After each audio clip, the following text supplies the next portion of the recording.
Welcome, story lovers, to another magical tale. Imagine a town called Maple Hollow, buzzing with excitement for its annual pumpkin festival. The air is crisp, smelling of cinnamon and fallen leaves. Children, dressed as witches, ghosts, and fill the streets with laughter, their bags already getting heavy with candy. Jacko, lanterns, with Goofy, spooky. And happy faces line every porch and windowsill, their warm glow lighting up the twilight. It's the perfect start to Halloween. But, Tish, yes, something truly extraordinary was about to happen. Tucked away at the very edge of the bustling festival, Hidden behind a giant prize-winning pumpkin, sat a small, lonely pumpkin. it was smooth and perfectly round, but unlike all the others, it was dark. No candle flickered inside, no light shone from its uncarved face. It sat in the shadows, completely unnoticed by the joyful crowds. Well, almost unnoticed. A 10-year-old girl named Emma, with eyes as bright as the stars and an imagination even brighter, spotted it. She felt a little tug of sympathy for the forgotten pumpkin. Drawn by a curiosity she couldn't explain, she knelt beside it.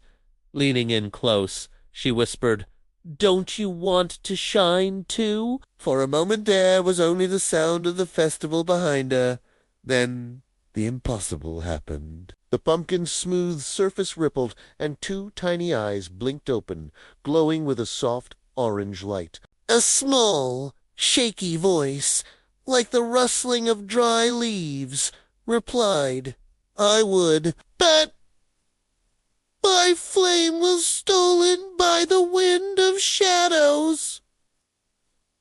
Emma gasped, her heart thumping with a mix of shock and wonder, before she could ask another question. A brilliant swirl of orange light erupted from the pumpkin's stem, spiraling around her like a magical ribbon. The world dissolved into a blur of color, and she felt a gentle pull, as if being drawn through a glowing, shimmering doorway. When the light faded, Emma found herself on soft, mossy ground. She wasn't in Maple Hollow anymore. She was in Halloween Land. It was a world straight out of her wildest dreams. Brooms zipped through the air like busy dragonflies, rivers of liquid candy flowed lazily by, and friendly skeletons in top hats danced in the town square. The forests were filled with glowing, colorful mushrooms. But something was wrong. A strange gloom hung over this magical place. The skies were dark, and the moon was just a dim silver crescent, barely visible. The little pumpkin, who introduced himself as Pip, explained that the dreaded wind of shadows had swept through Halloween Land, stealing the light from every single pumpkin, plunging their world into a perpetual twilight. Determined to help her new friend in this enchanting land, Emma agreed to go on a quest to find the missing flame. With Pip held safely in her arms, she began an incredible journey. Their adventure took them through the haunted marshes, where ghost lights flickered and tried to lead them astray. They navigated the winding, sparkling candy corn caves, careful not to get stuck in the sticky sweet walls. And they tiptoed through the whispering woods, where the trees shared ancient secrets on the breeze. Along the way they met a whole host of wonderful characters. A group of talkative bats, who gave them directions, a kind ghost librarian, who showed them a map in a book made of moonlight, and even a giant sleepy dragon, who was guarding the last tiny ember of Halloween.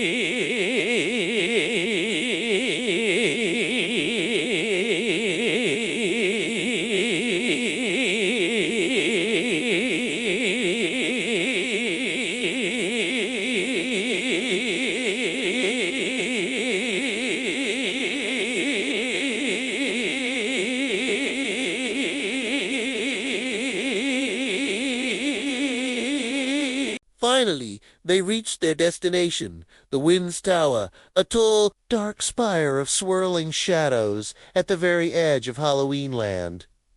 The air grew cold, and the whispers of the Wind of Shadows echoed all around them. Emma held Pip close, her courage unwavering. She looked at the tiny, flickering ember they had retrieved from the dragon and remembered her own words. "Even the smallest light can chase away darkness," she whispered to Pip.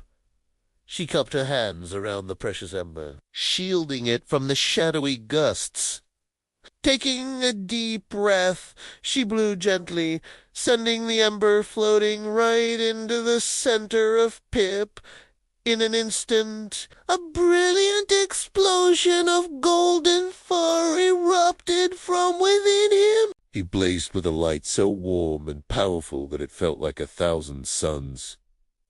The shadows shrieked and recoiled, unable to withstand such brightness, and vanished completely. The darkness lifted, and the full, beautiful moon returned to the sky, bathing Halloween Land in its silvery glow. The entire land erupted in cheers. Skeletons, dust witches flew in joyful circles, and ghosts sang. The Pumpkin King himself appeared, and with a grateful smile crowned Emma the guardian of the flame.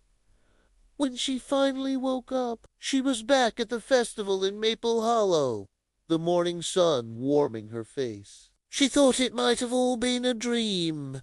But then she looked around. Every single pumpkin at the festival, from the biggest to the smallest, was glowing with a special golden sparkle she'd never seen before. Her heart filled with joy. And every Halloween night since then, if you happen to be out trick-or-treating and a cool breeze rustles the leaves, listen very closely. You just might hear a faint, happy giggle on the wind, and a tiny voice whispering, "Thank you. Emma, you made Halloween shine again. Thank you so much for joining me on this adventure." If you enjoyed this story, don't forget to light up that like button and subscribe for more magical tailies. See you next time.